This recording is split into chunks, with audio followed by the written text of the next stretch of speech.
Hello students, today's our topic is GST. Meaning of GST. Goods and service tax is a destination based consumption tax which is levied on the consumption of goods and services. Silent features of goods and service taxes, which are: first is GST is an indirect tax. Goods and service tax is an indirect tax, the burden of which is borne by the ultimate consumer.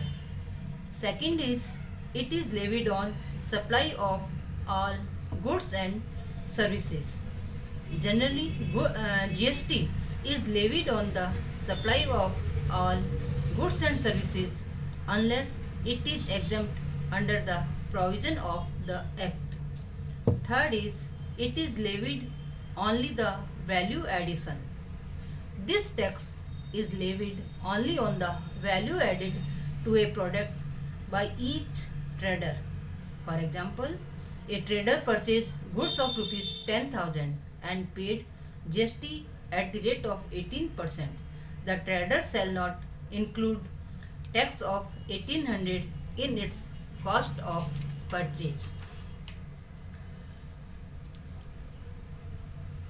Fourth is it is a destination based tax on consumption.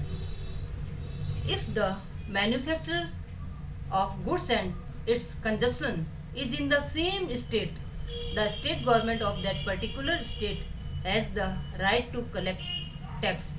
But if the place of manufacturing of goods and consumption are in different states, then naturally the question arises as to government of which state shall have the right to collect tax.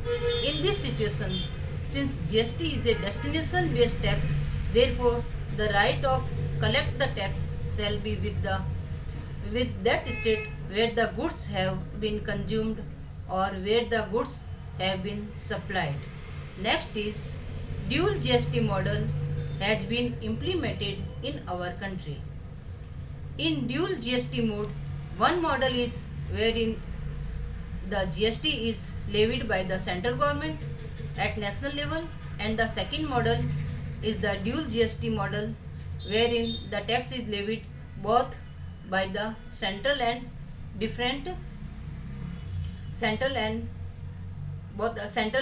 national level, central and different state government. Last is single tax in place of several indirect taxes.